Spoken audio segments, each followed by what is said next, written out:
トビデオ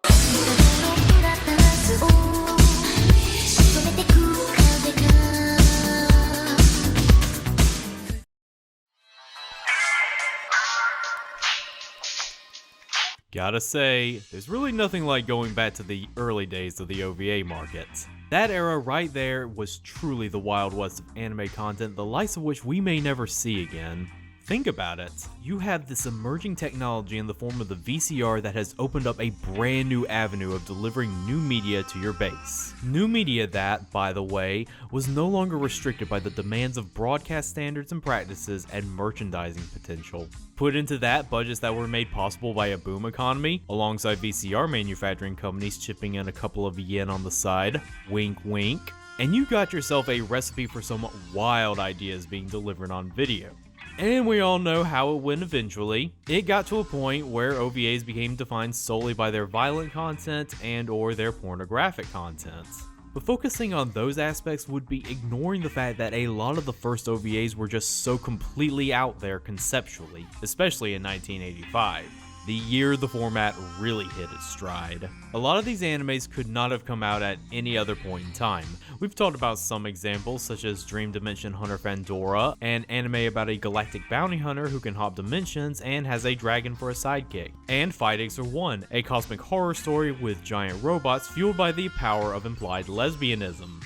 But those two titles pale in comparison to today's anime in terms of strange concepts. It's one of those anime that you feel like the individual parts shouldn't end up working together, but they do, and the result is one of the most fascinating and yet unexpected success stories of the early OVA days. こちら綾野浩二レムさんの事務所でしょうか？レムさんは？私がその綾野浩二ですが。To the uninitiated, Rem Ayano Koji might just seem like your ordinary average young woman, but in reality, she makes a living by being a private detective who investigates mysterious paranormal activity. Being that her specialty is bizarre and unexplained phenomena, Rem's HQ is located in an unassuming side street and her advertising is entirely limited to word of mouth from past clientele. Despite this, she is considered exceptionally good at her job, because she was blessed with a special ability. Rem is descended from a long line of people known as Dream Guardians, a group of people who hunt down nightmare-causing demons who seek to drain humans of their life force by invading their dreams. At the expense of her ability to have dreams herself, Rem is able to enter the dreams of other people and fight the demons that dwell within. Dream Hunter Rem kinda exists in a weird nebulous zone as far as franchise recognition goes. Your average anime fan might not know much of it, being an old school title and all, but even amongst the retro crowd, it's an OVA that really gets overlooked. Oh, I'm sure they know of Dream Hunter Rem, but when talking about the first wave of insanely popular OVAs, it doesn't really enter the conversation much compared to the likes of Bubblegum Crisis or even Fight Exer 1 to that extent. This is most likely because it never got an official release in the States like those animes did. And yet, the Dream Hunter Rem franchise, in Japan anyways, still has some legs to it. For one thing, Rem has a website that not only is still running, but also still updates on occasion. And even after the OVAs ended, Rem kept going in the form of comics, drama CDs, and even video games, with Rem appearing in the crossover RPG Superheroine Chronicle as a playable character. Again, never making it over to the States. Dream Hunter Rem is a very fascinating and very weird anime with an equally fascinating and weird history. It's an anime that embodies both the early OVA era's deep flaws as well as its achievements. At the very least, it's an anime people deserve to know a little more about. But I did mention before that Dream Hunter Rem at the time was very much an unexpected success that came out of nowhere. What's the deal with that exactly? Well, strap in, because what little history I could find about Dream Hunter Rem, it's nevertheless quite wild. Now, the story of Dream Hunter Rem starts with this man. Seiji Okuda, not to be mistaken for the big shot anime producer of the same name, is a stone-cold veteran of the anime industry. While he works almost exclusively as a storyboarder, Okuda's work extends pretty much to the start of anime, with his first credit being on Tetsujin 28 of all things. If you read his resume, you could glean from it that Okuda is very much a freelancer, not tied down to any studio. His main occupation is coming aboard for 1 or 2 episodes of production, doing the storyboard, and moving on to the next production. It's why his credits can range from studios such as Mushi, to TMS, to even Gainax at one point. He was obviously a guy who knew his way throughout the industry, being so well traveled. And by the early to mid 80s, with the anime industry changing so rapidly, it probably shouldn't be too much of a surprise that Okuda began to take it on himself to take advantage of the new state of the industry and develop an anime on his own. And so in between doing storyboards for anime like Sherlock Hound and Dr. Slump, Okuda decided he was going to make a hentai. Yes, as a side benefit of the emergence of the OVA market, we also got the genre known as hentai anime out of it. I won't go too much into detail on the early history of hentai anime, as that is an entire video on its own, but know that at this point, the genre of hentai was very much a recent invention that was still currently in the process of getting popularized by the anthology series Cream Lemon. Unlike mainstream OVAs though, most early hentai were often very low budget and hastily thrown together affairs, using repetitive animation, long takes, and less than simplistic plotting to pad out a roughly half-hour runtime. We don't know exactly what was going through Okuda's mind when he was first making the original Dream Hunter Rem. What little information I could find is in untranslated Japanese, but I guess we could infer that he wanted to raise the then recent art of anime pornography to a higher standard. Like, maybe you could watch it for the plot. And so on June 10th, 1985, Dream Hunter Rem was released under Orange Video, a very obscure and very short-lived distribution company for hentai. The plot revolves around what we could infer to be a typical case for Rem. She's called in by a rich family to investigate a mysterious phenomenon that doctors and scientists can't solve, that being why their daughter is constantly masturbating in her sleep. Rem goes into her dream, finds out the girl is having her life force drained by a tentacle demon doing you know what. They have a fight, Rem gets tentacled but later gains the upper hand, and the anime ends with Rem forcing the demon into the real world where he turns into a dragon, Rem ultimately slaying him, and capping off the anime by stealing a kiss from her rescued damsel. Having watched this version of Dream Hunter Rem, which you can easily find on the dark, seedy website known as YouTube, it's easy to see why Dream Hunter Rem was able to break out of the hentai mold and get mass appeal. For one thing, it was a hentai that fully took advantage of the medium it was in. It knew it didn't have to just be pornography that just happened to be anime, it was quite content with being an anime that just so happened to be pornography. For example, it really utilizes its dreamscape setting to its fullest in spite of its budget. Using a psychedelic color palette, Dream Hunter Rem is able to create a world that actually feels like something out of a dream, even though we don't see much of it. There's also the story, which instead of being a means to get from point A to point bedroom, actually follows a tried and true narrative structure. Our heroine is given a problem, she goes to solve that problem, there's rising action, and it ends with an explosive climax. Haha, no!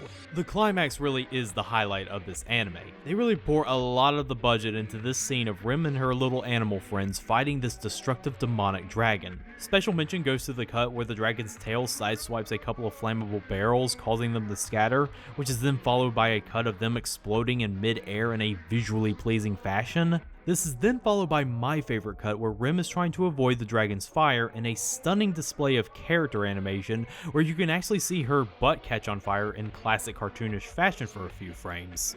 Plus, you gotta hand it to Okuda for how he can weave the porn and the plot together in the most entertainingly weird way possible. You know that incredibly gifable moment where Rem shoots lasers from her kitty cat? In context, that's how she's able to get the upper hand on the demon and ultimately force it out of the dream world. But I think the most obvious reason why this became such a monster success might have something to do with the character of Rem.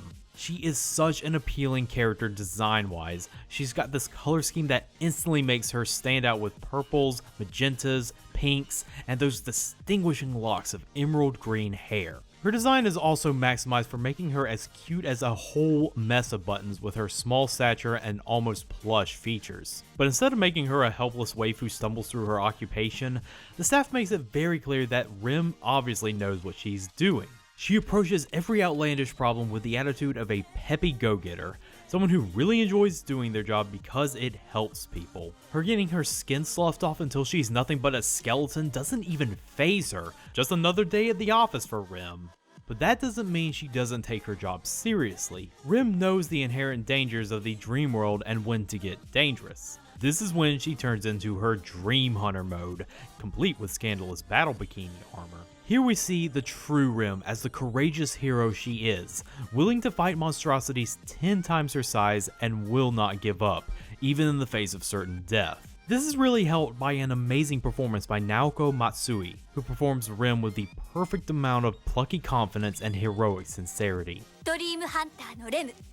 あなたのように人々の安らぎの夢を乱すものを見つけ出して倒すハン There's a reason why she still voices Rem to this day. Plus her sidekicks are a kitten and puppy named Alpha and Beta, and they are just adorable. こらこれはミナちゃんへのお見舞いでしょ Rem really is what made the original Dream Hunter such a success because she was such an enduring character both in design and personality. And realizing he had an unexpected hit with such an awesome character, Okuda decided to make what would have been a cheap hentai cash-in into a franchise. And with the help of some financing by King Records, so begins the first trilogy of the Dream Hunter Rem OVAs. The original Dream Hunter Rem OVA series is 3 episodes long, well, 4 if you want to get technical, and each of them are their own self-contained stories. Which is good because Dream Hunter is both a horror mystery and magical girl anime, and both of those genres lend themselves well to a Monster of the OVA format. Plus, having a 3-episode OVA format that attempts to have both a baddie of the week format and an overarching story isn't always going to work out. Ask Rem's cousin series Dream Dimension Hunter Pandora. The first of these is technically 2 half-hour episodes melded into one. The first half is a reanimated version of the hentai that does away with all the hentai elements. Naughty tentacles are replaced with scenes of mild torture and distress, masturbation gets turned into restless sleep, stuff like that. Also, no more pussy lasers. Huge loss, I know. The latter half is devoted to Rem tracking down a serial killer named Dr. Death, who is killing young women in their dreams. This is where we're introduced to another aspect that Dream Hunter Rem excels at, that being having an atmosphere of a gothic horror. The psychedelic imagery of the dream world is still present in this anime, but it feels darker with its intense shadows and deep dark blues and purples making up most of the color scheme. Dr. Death himself is also this incredibly sinister entity with a design that evokes popular antagonists from gothic fiction such as Count Dracula and the Phantom of the Opera. It all culminates in a very ominous scene where he straps Rem into a pit and a pendulum device and tries to manipulate his latest victim that Rem is trying to save into letting her die by taking on the form of the victim's long-dead boyfriend. 実はあなたの幸せだった思い出を汚そうとしているのよ。そんなことはない。だってほら現に僕はここにいるじゃないか。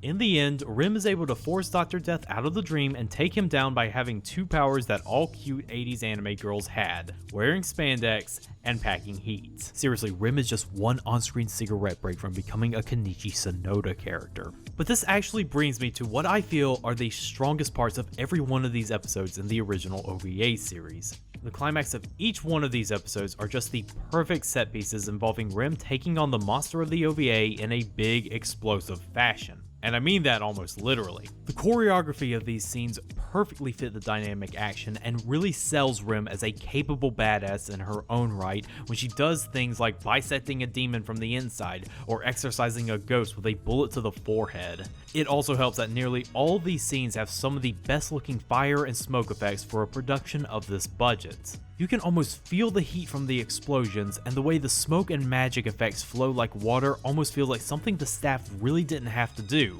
But they did it anyway, and the anime stands out a lot more visually for it. As for the rest of the OVAs, I'd say the second volume is easily the strongest of the bunch.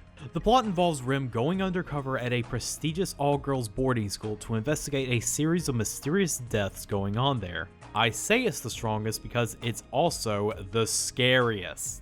This is where a lot of the gothic themes and imagery come into play here, as the focal point of the incredibly dark plot is centered around the ghost of a student who was killed in a bullying ritual and is currently taking revenge on those who had a hand in her death.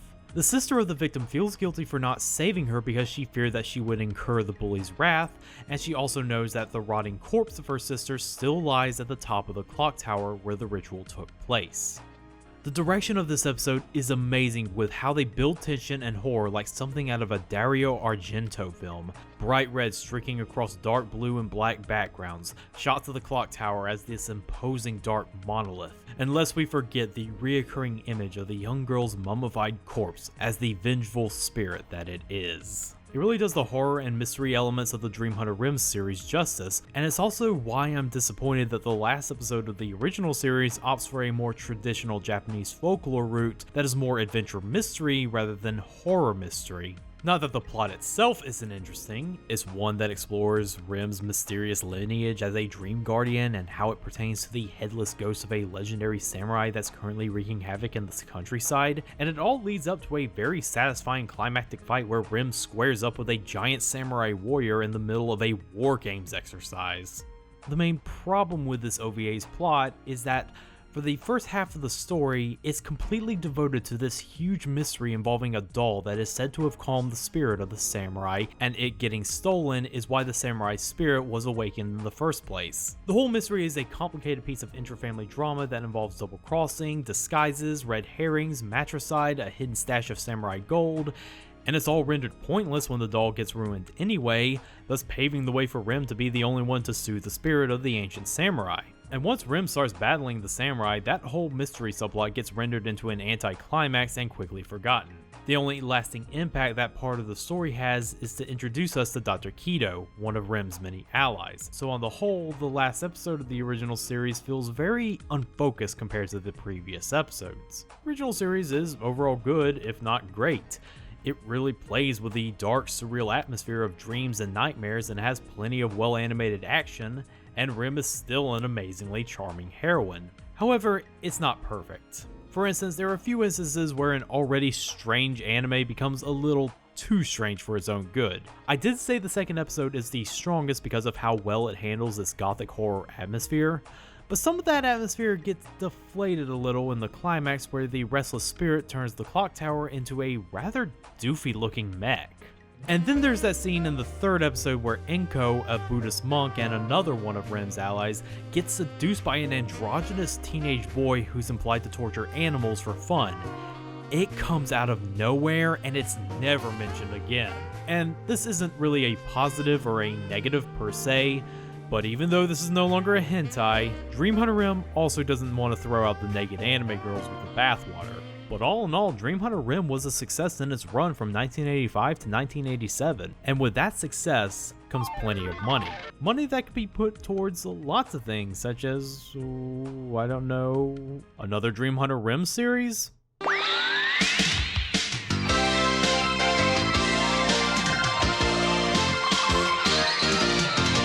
New Dream Hunter Rem, despite being at least half as long as the original OVA series, really expands on what made the original Dream Hunter so special.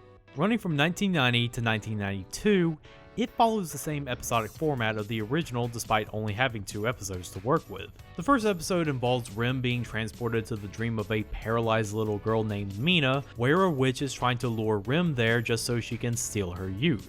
Also, she could be the fairest one of all in Dreamland. The second episode exchanges the Snow White references for Frankenstein references when Dr. Death returns as Mephistopheles of all people and uses his dream powers to possess an artificial humanoid named Julian to terrorize the countryside of not Bavaria. The first thing you really notice about this sequel OVA is that you really see they put way more time and money into this product. Not to diminish the animation of the original, but you still get the feeling that it was held back a little by its budget, and you can still really feel the age on it. But with New Dream Hunter Rem, the ankle weights have finally been taken off and it can really show what this Dream Hunter is made of. The colors are a lot more vibrant, and all the animation and in-betweens look way smoother in motion in comparison to the original, almost as if it hasn't even aged a day. And those climactic battles that Rem always had at the end of every episode, they are back, and they are better looking than ever. I honestly don't even know why this anime isn't more well known for its fight scenes alone, especially in the first episode that has a scene that ranks up there as one of my top 10 anime battles where Rem duels the demonic witch on top of a flying skeleton of an ancient demon. It's a knockdown drag-out fight and features some of the best animation cuts, like Rem bouncing through the beast's ribcage that you just know was a pain in the ass to create. And even when the action gives way to drama, the direction and animation still doesn't let up in visual quality. Going back to the first episode, there's a scene where Rem has to relent and surrender her youth to the witch just so that she can save Mina, and you can just feel her agony as she is almost aged into dust second by second.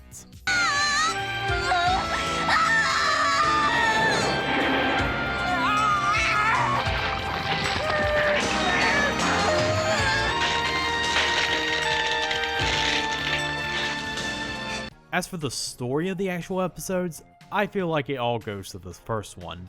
Not that it's without its problems, being nearly over a half hour, it has quite a lot of ground to cover in just a short time. So you get scenes where Mina's mother tells Mina's entire backstory to her in the hospital in an almost entirely unprovoked scene of exposition. 前のバースデーの時、ママは忙しくて、みんなはパパにおねだりしてドライブに出かけた。そして事故。運転していたパパはあなたをかばって亡くなった。でもあれはあなたのせいじゃなかったの。What an odd thing to say. And there's also that part in the middle where a chibi version of Rem pauses the story and gets everyone else up to speed on this whole Dream Hunter story. I don't have a problem with this. It does a good job of giving people who haven't seen the original the whole gist of the anime's conceit. But it does talk about character tics that don't really play into the anime proper, like Inko and Dr. Keto having a romantic rivalry with each other over Rem's affections. I think that's barely mentioned in the anime, if at all. But the reason why it's the strongest is that it feels the tightest plot-wise. Any plot thread introduced in the story gets dealt with accordingly in a timely fashion. And it also deals with the theme of letting go of the past but also never forgetting it very well. If anything, it feels like an episode of Sailor Moon. A remarkably dark episode of Sailor Moon. As for the story of the last episode, however, it's one I have mixed feelings on. It does do a couple of things right, such as explaining where Rem gets the tools for her tricked out vehicle, exploring the nature of a man-made human via a very stylish scene where Rem goes inside Julian's dream and it's more like a computer simulation than a dream world, and the ever-present exciting fight scene between Rem and Mephistopheles that involves a giant robot forged from the blood and souls of the damned. There's also the gothic horror atmosphere that returns in a big way with Mephistopheles' entire presence, and the plot being a wholesale tribute to the Frankenstein mythos, complete with a little blind girl who's introduced to us throwing flowers into a nearby pond. And you're not gonna guess what her name is. もうすぐおじいちゃんが迎えに来てくれるから。Shitty!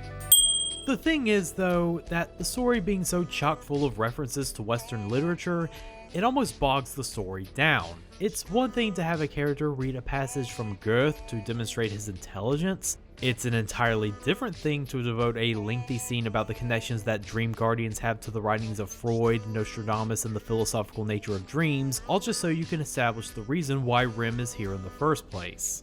There's also the issue with Dr. Death / Mephistopheles' presence in the story. I fully understand why he's the biggest threat Rem has faced thus far, but the presentation feels like that this is the last showdown between Rem and the villain who's been a major thorn in her side for years. But this is his second and last appearance in the story. This might be the only aspect where the episodic nature of Dream Hunter Rem weakens the overall narrative. The whole episode has this grand finale feel, with a return of a powerful villain, and Rem facing what appears to be her biggest challenge yet. But with the way the last OVAs have treated their episodes, this still feels like just another episode of Dream Hunter Rem. In fact, even if this was the grand finale, it doesn't do its job well because Rem doesn't get the final kill. It's Julian who gets to kill Mephistopheles, which does make sense from a story perspective. But you know what? Screw it. I'm probably just nitpicking the hell out of this. There's a mech forged from the blood and souls of the damned, for crying out loud. And any problems this episode has gets immediately washed away by the ending, which is the kind of awesome melodramatic bullshit you'd expect from a retro anime.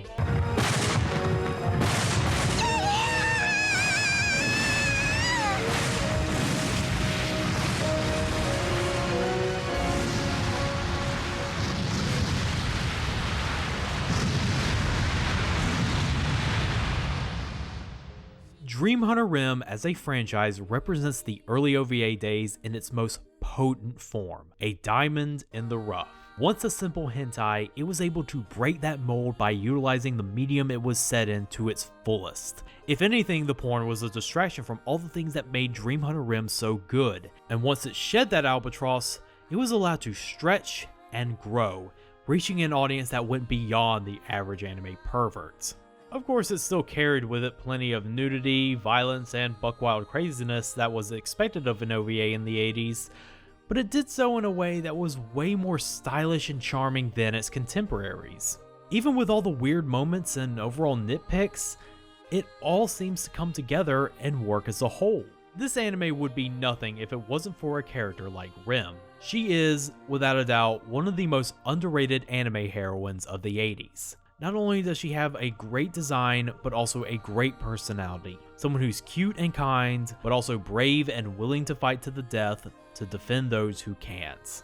I actually encourage people to track this OVA and its sequel series down because you'll get a kick out of it whether you love good animation, action, or have a desire to see more cute girls just like Rem.